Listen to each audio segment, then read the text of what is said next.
What's good, everyone? It's your boy Nati with another video for the channel. Welcome back to DMV Sports Zone. And I'm here with two special guests from RefTheDistrict, Stoner and Trev. Thank you guys for joining. I know, again, we talked about this off camera, but it was short notice, and we're going into the game, right? This big Boston football team versus Dallas Cowboys matchup.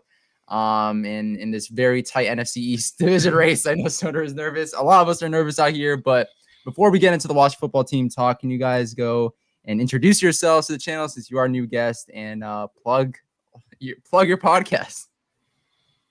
Go ahead, Stoner.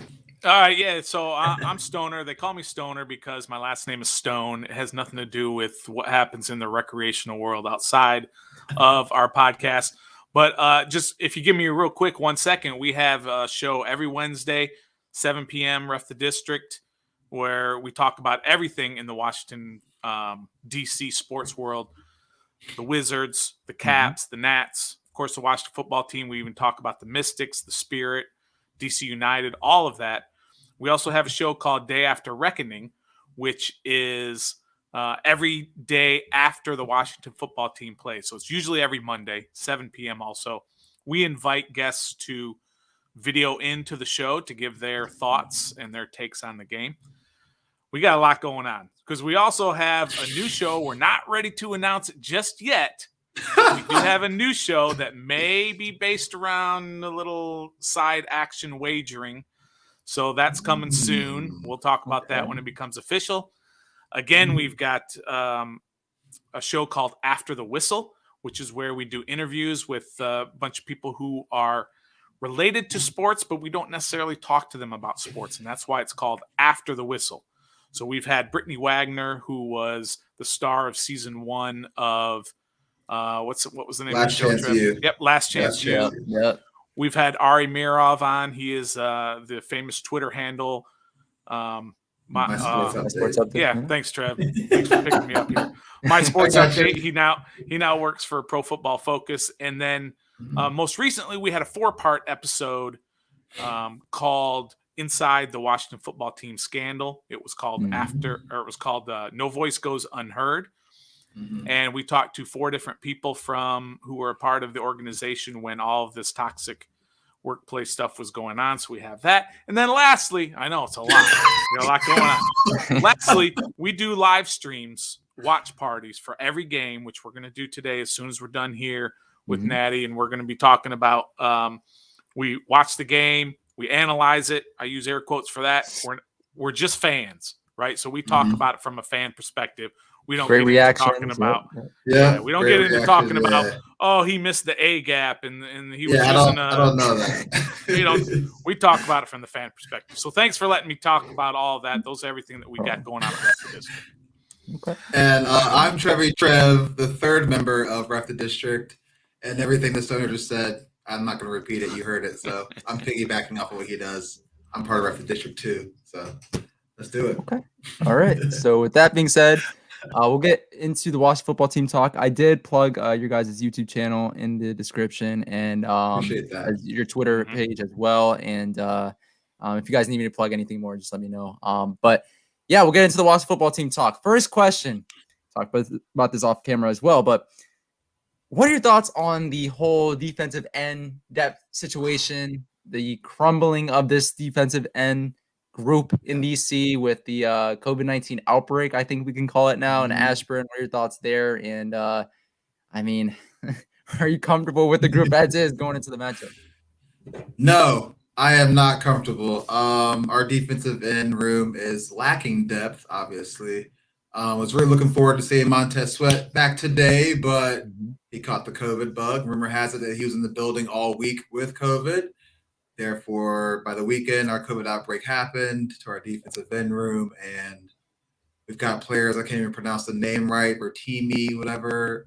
Daniel Wise is coming out, Shaka Tony, and Bradley King out of Baylor, who's in the practice squad. So I'm not saying Tuhill and Jameson Williams were like Pro Bowlers, but they were definitely, they were top defensive ends for a reason because they were like, second string, I guess, and now we don't have them. So oh, man, it's going to be pretty shaky on the outside pass rush. But at least we still have the inside pass rush going for us. Okay. Stoner?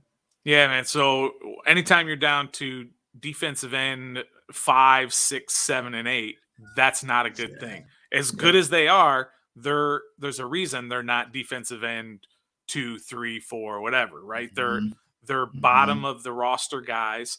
We talked about it all during preseason and training camp. That anytime you get down to those numbers where you're talking about the 5th guy, the 6th guy, the 7th guy, if they're playing, that's a problem because they're not supposed to be playing.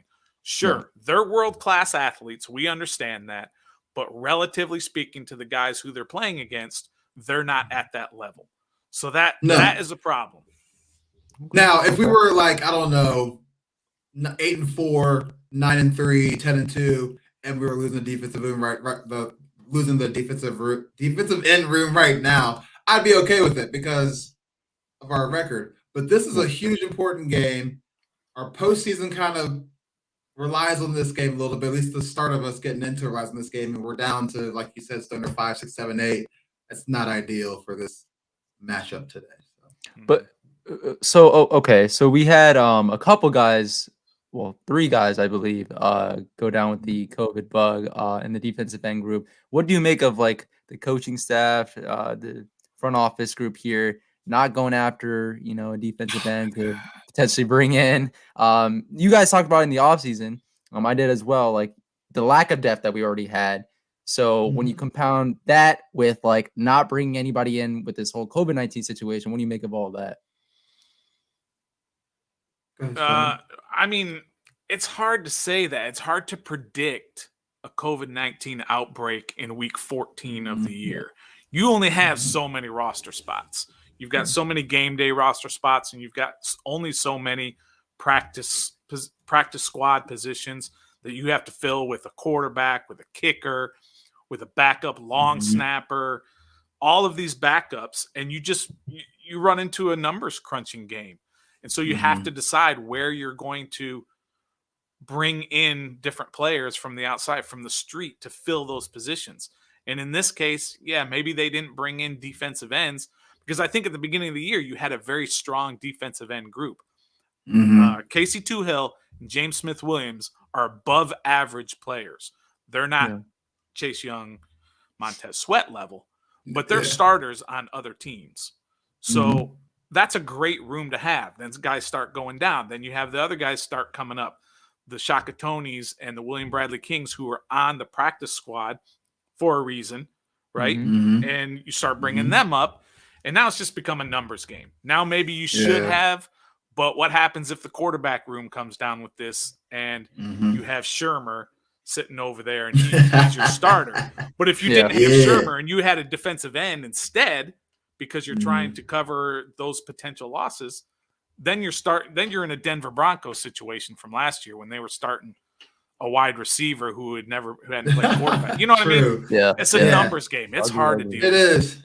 And to piggyback on that, it's kind of been the whole MO of the coaching staff all year. When there's people become available and we need them in that position, we don't go out and get them. We just kind of trust the process and trust the guys that we have in-house to see if they can step up and face the challenge. But other than bringing in kickers and, like you said, maybe a cornerback here and there, we don't really bring in anybody once they leave and get placed on waivers. So, I don't know. I mean, Trent, you started off by talking about this, but I mean, we're gonna have this defensive end situation going into a matchup where we're playing one of the best offensive lines in the league. I believe they're healthy at this point, or healthier than they've been in previous years. So it's a very, very tough test that we have on. Hopefully, our interior defensive presence definitely ramps things up for this matchup. But in terms of losses, we obviously had another big loss from last week's game, and this was the loss of Logan Thomas for the rest of the season.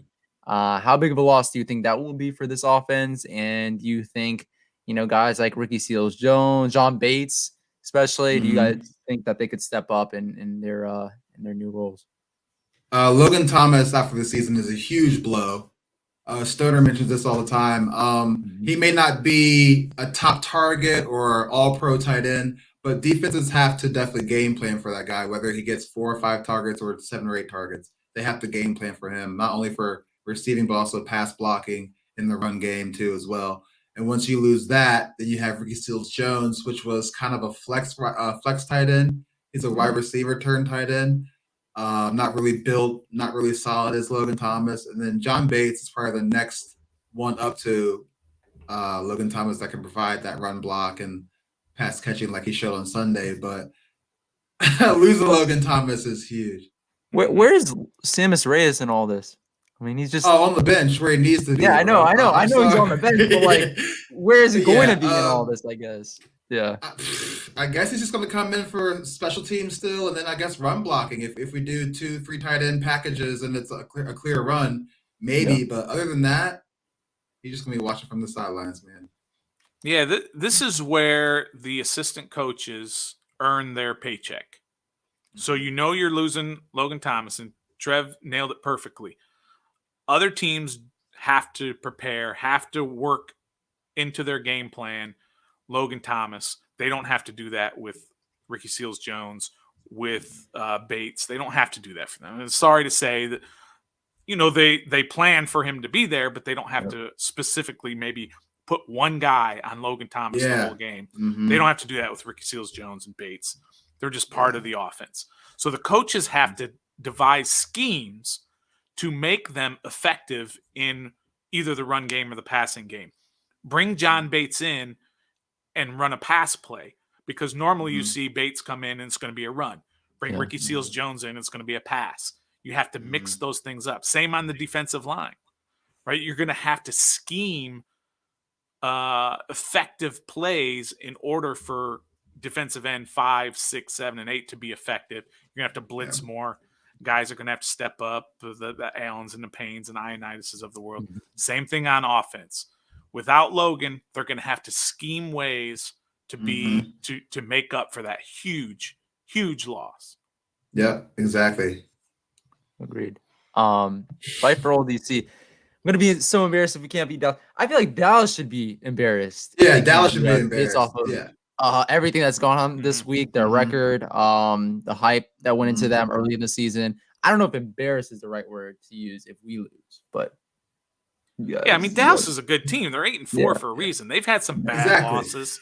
They've lost to Denver. They've lost to Atlanta, but they've had some good wins as well, right? So they're good. They're 8-4 for a reason. And if they win this game, then the NFC East is locked up. I think you can't 3 games, 3-game lead with 4 to play. That's you've locked up the division. So if Washington loses this, then it's all about fighting for the wild card. And this whole situation for this particular week could be completely reversed. When last week we're in the 6th playoff spot, all of these teams are behind us. We lose this game, a lot of those teams are going to be right back in front of us, and we may fall completely out of the wild card. So it's a huge game. It is a huge monster game. Yes. Agreed. Okay. Dubs family joining the chat. Bringing up Antonio Gibson, I was going to ask you guys about him. What do you make of his, I would call it resurgence over the last couple of weeks? I mean, it's kind of crazy because it came out of nowhere, in my opinion. He's leading the NFC in rushing yards. I don't know how, with all the fumbling issues that he had early in the season, the injury that he's been dealing with, really dating back to the offseason, and the latter half of last season as well. What do you make of his resurgence? And do you think that our running game could get going against Dallas even without J.D. McKissic? Because I believe he's out for this game. I think it can. AG's resurgence is really, really good to see, minus the fumbling issues that he has. But it seems like he's learning to attack the hole rather than dance and then attack. Early in the year and last year, he was all about kind of dancing and juking and jiving just to create space. But now, like the past 2 games, he's just hitting the hole and then making moves as he gets through the hole, which is a huge difference. He's more of a running back this year now than a running back wide receiver that they were looking to hopefully have him play. So, and J.D. McKissic, he was the 3rd down running back or the passing running back pretty much. So we're not really, I mean, we're missing him for sure on that. But as long as the rushing back goes with Antonio Gibson, I think we should just definitely feed the ball to him today. Trevon Diggs. I know McLaurin babied him and schooled him last year, but Trevon Diggs is a different player than last year. I hate to say it, he still gets burned, but he has 9 picks for a reason. So if Taylor Heineke, he's got a ball control, so I think we should feed the ball to AG a lot more this game. And look what Vegas did to McLaurin last week. Triple teaming him, quadruple teaming him, and it worked, right? They shut him down, but Gibson was able to be effective because of that, or because he's a talented guy. I don't know if it's necessarily a resurgence for Gibson. I mean, Gibson was fantastic last year. He was. He struggled. Yeah, he struggled a little bit this year at the beginning. He was hurt, right? Yeah. He had that bad shin. He wasn't practicing for a couple of weeks in a row. So I think he was a little bit hurt. And the fumbling thing, that was obviously an issue. When he fumbled in the first half against oh my God. Remind me who that was. I don't know if it was Carolina or whoever it was. And then he got benched. Right? Yeah. And then he came back in the second half and he ran like a man possessed. And he's ever since then, yep. Yeah, absolutely. But he had an extremely excellent year last year. So I think this is probably maybe a resurgence from the beginning of this year. But overall, in his time here in Washington, I think he's been really, really good. Yeah, I feel like the most frustrating part of the fumbles for me was that most of those fumbles, if not all of them, happen on our side of the field, right? So as soon as he fumbled, crucial times too. Exactly, they're already in scoring position. So, but no, I agree with you guys. I'm the guy who right after we drafted him, a month after, I was like, this guy's gonna be like an Alvin Kamara type back for us, right? And I've fallen off a little bit from that like sort of prediction, but. I mean, I feel like he's sort of, the confidence that he's built in himself and in the fan base over the last couple of weeks, maybe he could get to what I said, a couple of months after the draft. But I do want to get to Curtis Samuel as well, because you guys mentioned Forum was locked down. Antonio Gibson got a lot of work last week, but now Curtis Samuel reportedly is going to get a full game of reps, is not going to be limited. Do you think he's going to make a huge impact this week? Yeah, for sure. I definitely think so. Even though he was on a pitch count last couple of games, when he came in and got the ball, he showed some spark, showed that he was, he's ready to go. Got a first down, crucially on, I think, a third down play for us too. So now to see him actually in the offense, more snaps, getting it to scheming to his game, I think this is the game he can have a nice breakout game for us. For show the fans. Yeah. I was just going to say, Trev, for Washington to win, Curtis Samuel has to play a big part in that. He is the X factor. Amen. Because Dallas is going to score, right? Yeah. As good as our defense has played, they have too many weapons to be able to think we're going to hold them to 15, 17, 19 points. It's not going to happen. So our offense has got to keep up with them at least a little bit. And Curtis Samuel's going to be that X factor. With no J.D. McKissick, Curtis Samuel's going to be getting some run plays, some screens, some bubble screens, some end arounds, all that good stuff. If he has a good game, this offense is going to have a good game. And that's probably the only way that they're going to win, is if Curtis Samuel has, relatively speaking, a big game. Okay. Outlaw King is bringing up the Cowboys talk. We'll get to that right after this. A little bit of a break in the Washington football team talk going into this matchup. But what are you guys' thoughts on the Wizards and them struggling of late? They started off really, really, really well, really good, and then things started to go downhill. I believe I saw a graphic up that the Wizards, I think this was before last night's matchup, which I believe they lost big time. They were 4-6 for a point in time after Kyle Kuzma's like pink sweater thing. I don't know. Whatever that was. To a game. Yes. I mean, you guys think the Wizards could get back to where they were in the beginning of the season and not just make the playoffs, but like make a run? I personally think the only way they make the playoffs or make a run, or make it interesting, is if they make some trades.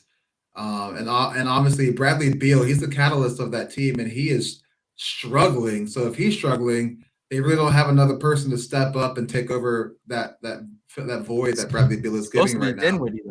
supposed to be Dinwiddie, but I don't think he was fully healed. I don't think he was fully healed from that knee. Honestly, I really don't. And I hate to say it, but he could be a liability to this team, and he could be moved when it comes to trade deadline. But we need offense, man. I know Wes Unseld is defensive minded, and that's great, but something. I mean, we're getting blown out. We can't score the ball.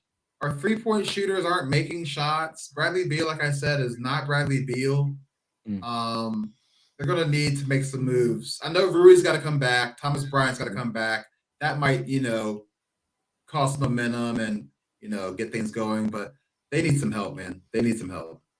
Yeah, they're definitely going to make some moves. I don't think it's not going to be Dinwiddie because they just gave him a lot of money. I still don't think it's going to be Beal. I've said it from the beginning. No. Beal's not going anywhere ever. He's not going to, even after the season, he's not going anywhere. Ever's That's a hot take right there. Well, I mean, Trev, I've been saying this for years. You have, but did you said there was a crack in the contract talk that he says he's not even, he's going to wait to see how the season plays out in order for his contract. So maybe he's starting to realize that Washington might not be the place that he needs to be. Or maybe that's just for negotiations, right? Like he's trying to well, give himself some leverage. I mean, they're going to give him as much money as they possibly are allowed under the whole agreement. They're going to offer him the max contract. He can make more at the end of this season if he signs a contract than he can right now. So that's the big thing that he's waiting for, and that's why he hasn't signed that extension. Is because he can get I don't know what the number is, $30 million more if he waits till the end of the year. Now, if everything just goes to pot this year, then there's that possibility that he leaves. But I still don't believe it because it's been a lot worse here in Washington than it is right now. They're 15-12. Yeah. They're not 10-20, right? They're 15-12, and they're in the top half of the division. Yeah. Okay. So I don't think. Although I don't think they're as good a team as 15-12. We've talked about it from the beginning. They're probably about a 500 team or maybe a little bit lower than 500 because they don't have enough superstars. No, and they're going to have to move some guys. Yeah. So who wants to come? Who's going to want to come to DC to play with Bradley Beal, especially with the way he's playing this year? So Washington, D.C. is a bad spot right now for superstars that want to come play. It only takes one. It only takes one, Trev, right? It only takes one. Does. Well, we've been saying that for years, though. Well, of course. Beal and toe and Right. It hasn't happened yet, but it only takes one. Who thought Brooklyn was ever going to be a destination franchise? They've been pitiful for years and years and years. True. Nobody ever goes there. It just took one guy to go there, and now all of a sudden Kyrie wants to go there. It's another whole story with Kyrie.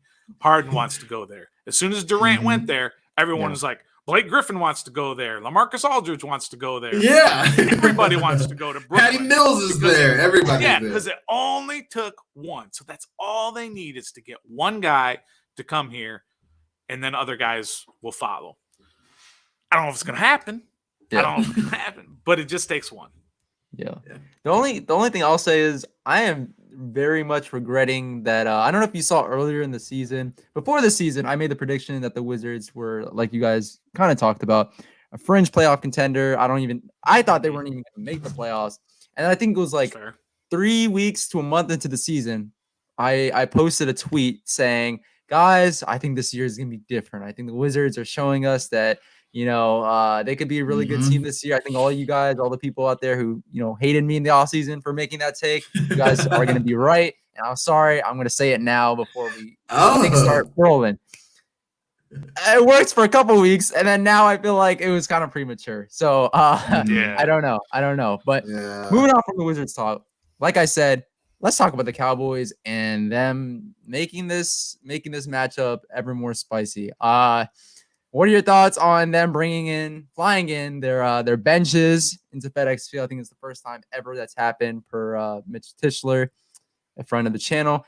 And I mean, is the rivalry really back to the good old days, I guess, in terms of the animosity between both sides and the teams both being?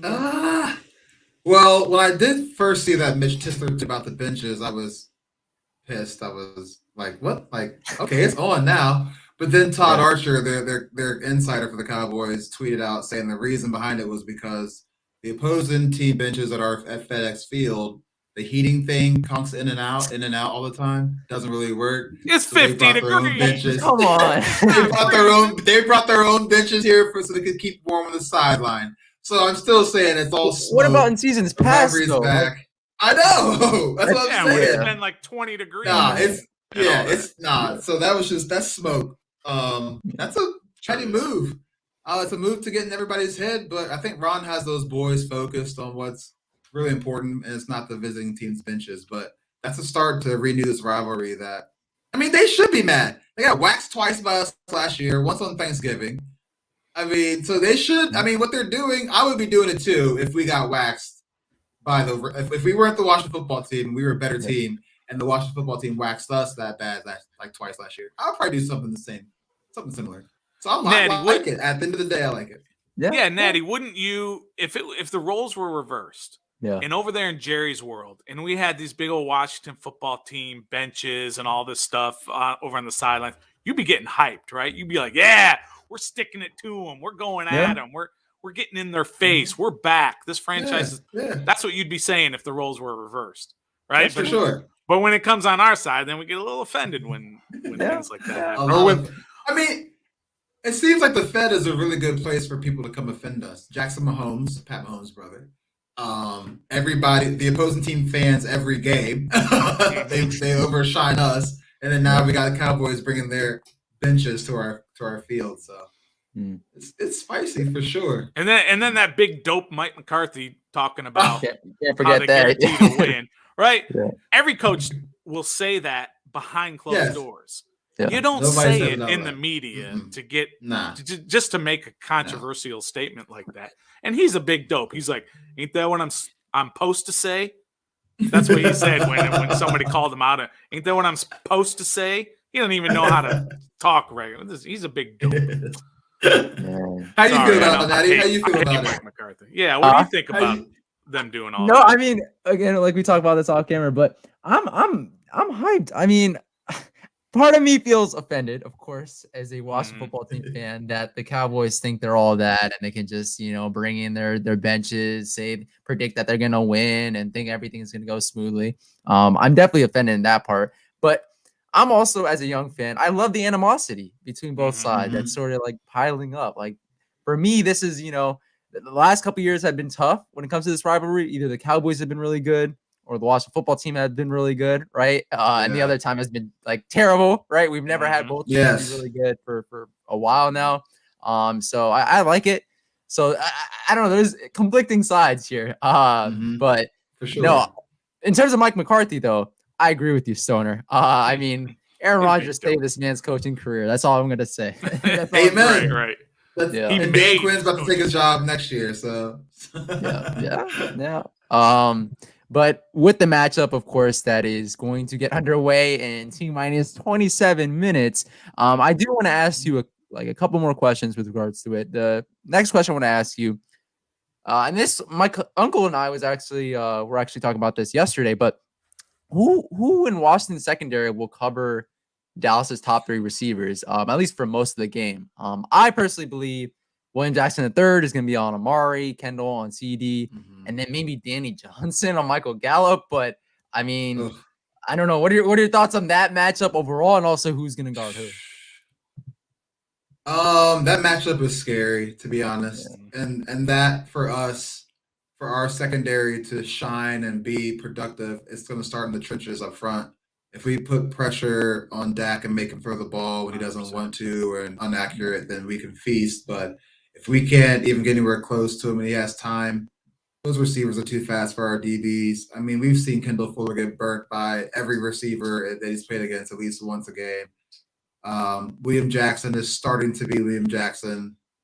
So I think he's our best corner that we have right now. But once again, he's still – those players are like, okay, William Jackson, let's hope you have a good game this time. He's not someone that you guarantee to lock up somebody every time. So it depends on our pressure up front for our secondary to shine. Yeah, you know who's going to cover him? Nobody. Unfortunately. But that's kind of the nature of the beast with wide receivers and and DBs. And this is, again, something that I say on our show all the time, is that wide receivers are always open. Somebody is always open on every play. It's up to the quarterback to be able to diagnose who is going to be open based on what he sees, and to be able to get it to him if he has enough time to do so. So if Dak Prescott, make no mistake about it, we don't like to give credit to the other team. Dak Prescott is a top 10 quarterback. He's a franchise quarterback. He's an excellent quarterback. If he has time, he's going to pick this defense apart. So the key is to not give him time, and also I don't know. And then now we don't have all of these defensive ends, so it's a recipe that is not going to turn out very well, and hopefully you get a 5-star chef in there who can figure out the recipe and be able to cook it up just right. And that's Jack Del Rio's got to be able to do that today for sure. For sure. Okay. So in terms of the matchup, right? I think something that is forgotten is Dak and Amari alone. That matchup was like insane whenever they played against us when Dak was last healthy, right? Oh yeah, like Thanksgiving. Yeah. Thanksgiving was one of those matchups where he was just cooking our defensive backs. So when you add CeeDee Lamb to that as well, you know, I don't know. Michael Gallup, Dalton Schultz, and who's that? Who's that fourth receiver that they've got? That's not. They got like fourth and fifth receivers are pretty. Caleb Wilson. Yeah, there's a Wilson, and then there's another. Dude, that Brown Wilson could probably start on a lot of teams, man. He's a good, for sure, good receiver. But one advantage we do have in this matchup, though, Tony Pollard is not playing for the Cowboys. Huge. That's huge. And I do not see Zeke being. I don't see Zeke eating as much as he normally did in the beginning of his career. He's still nursing a knee injury. He's banged up, so that could be a huge. Go ahead, Nati, my bad. And our rush defense is second or third in the league, I believe, right now. I don't. So this might come down to depending on our secondary, and our linebacking group as well, which is. Iffy. Sus. It's sus, as the kids like. I mean, it's Jamin Davis's birthday today, so maybe he'll shine on his birthday today. But we'll see. I feel like it will only go one of two ways: either he shines or just completely. Went out and partied last night, ate too much cake. He's gonna be rough for Jamin today. Cole Holcomb definitely just needs to step up there, but in terms of the matchup as well.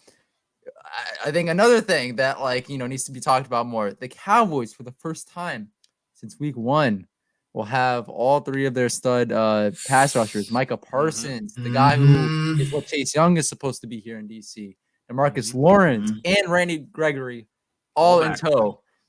Do you think our offensive line, especially with Schweitzer being placed on IR, do you think our offensive line will be able to withstand the task of those stud pass rushers in Dallas?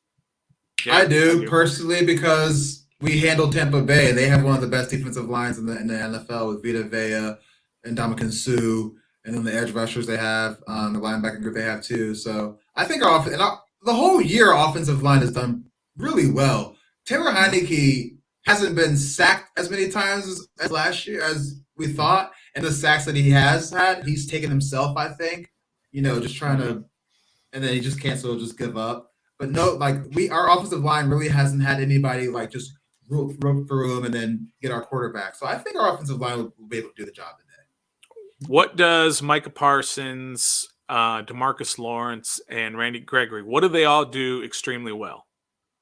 They rush the passer, right? Yeah. Well, this is not a passing team. Washington is not a passing team. They're a run team. You run at guys. You run at pass rushers. And you are usually effective. So another key, there's a billion keys, of course. Another key is we've got to continue to run even when it doesn't work. You've got to continue to smash those guys in the face. Don't let them get those just teeing off on the quarterback, get a head start, rushing crazy at guys. Just keep running at them. They don't like that. So I think that's. And then that'll open up our play action. That'll open up our play action, and then as long as we attack Anthony Brown and not Trevon Diggs, I think we'll be okay with our passing game, because Anthony Brown is horrible. Yeah, I think I think Taylor Heineke, I'm totally making up this stat, but it's something in this area. I believe he's top 5 in the league in play action passing as far as completion percentage or quarterback rating, something like that. I don't have all these stats right in front of me because, again, I'm just a fan. Right. But he is a top 5 quarterback in play action passing, and that's because the run game is effective. So if you are able to hold those guys from just all out rushing the quarterback and give him that extra second or two, hopefully he can throw one of his lollipop passes and find McLaurin or somebody open. And this is also where Logan Thomas' absence is key, because we might need a couple more bodies on that line, and JD, and a couple more bodies on that line to protect the quarterback from this pass rush. Because I don't see Ricky Seals-Jones making the block.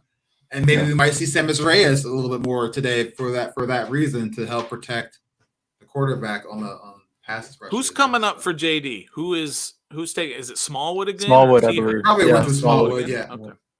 Yep. Yeah. Quick answer here, guys, before prediction. Who's gonna have a bigger game, Antonio Gibson or Terry McLaurin today? Antonio Gibson. Okay. I think actually this is a McLaurin breakout game.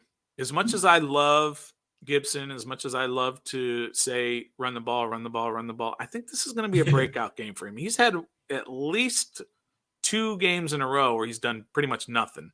Maybe 3 games in a row. It's time. He's awfully talented. Yep. I'm not a big believer in Trayvon Diggs. He may get a pick, but old Terry can just murder him anytime he wants. So that's gonna be the good matchup. Okay. Yeah, but I mean, if you have 2 other defenders on him, like they did in Las Vegas, right? Then that. So if I Nati, who you got? Who you got? No, but in terms of Terry, that's why your boy just traded for him in fantasy. That's why he just got him in fantasy. You still allowing trades this late in the year? What kind of league? Yeah, we allow trades. You allow I know trades, trade deadlines usually happen, but we don't do that. No, okay. I know we're weird, but it's all about winning. I know you have another stream that you have to get to, but who's gonna win this matchup, man? This is the anticipation of this matchup, man. I haven't felt this in years. Here in DC, is it gonna be Washington or is it gonna be Dallas at FedEx Field today? Well, Natty, after being on your show and talking about the game all day today, and what needs to happen in order for us to win, I think we lose. I just think that we have too many missing pieces. But it is a rivalry game. We always play the Cowboys, well, for the most part, close.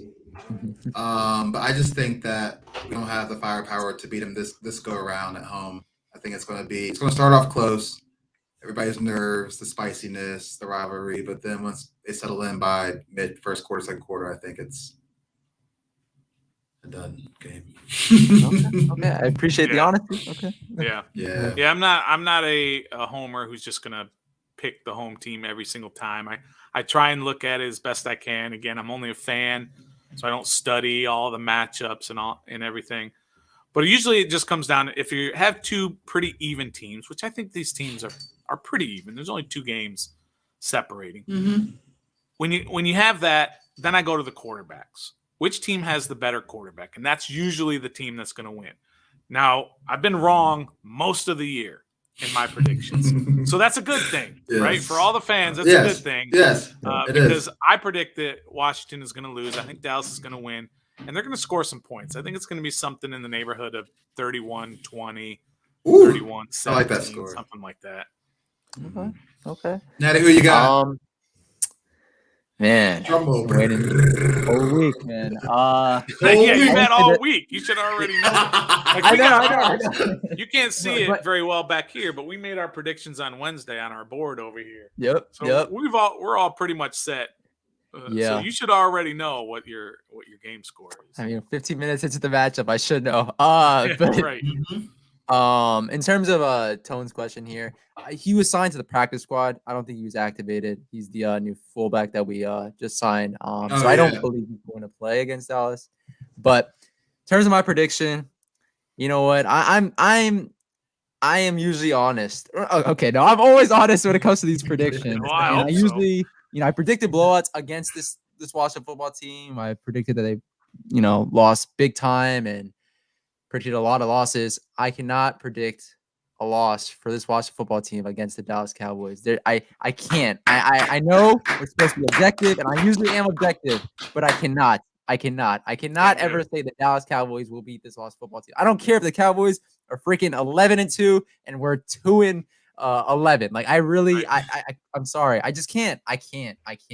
The Eagles, Giants, I predicted they'd beaten, Washington last year, right? Like the beginning of the season. But I can't. I just can't.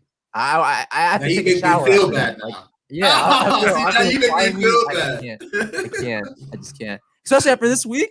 I mean, I want us to win. We can win. I know. We can win.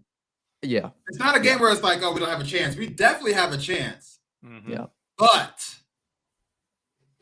I don't think it's gonna happen. I think Antonio Gibson will be the difference in this one. I think a run game will ultimately help us prevail. But with that being said, I know you guys have to get to another stream, so I appreciate you both for coming on this preview of this Washington football team versus Dallas Cowboys matchup. I am super excited for it. I know all of us are nervous for it, and hopefully we pull out the W. And this next week will just be us basking in the glory of beating the Dallas Cowboys at FedEx Field. But thank you guys so much for watching. Please make sure to like, comment, subscribe to the DMV Sports Zone channel, where we like to post fire content like this. Also, go follow and tweet at Instagram, whatever you want, at our Instagram page, all the lowercase DMV Sports Zone, and our Twitter page at DMV Sports Zone. I put all the RefTheDistrict contacts in the description, so make sure you guys go sub them up, follow them up, and see you guys on the next one. Yeah. Yes, sir. Appreciate it. All right.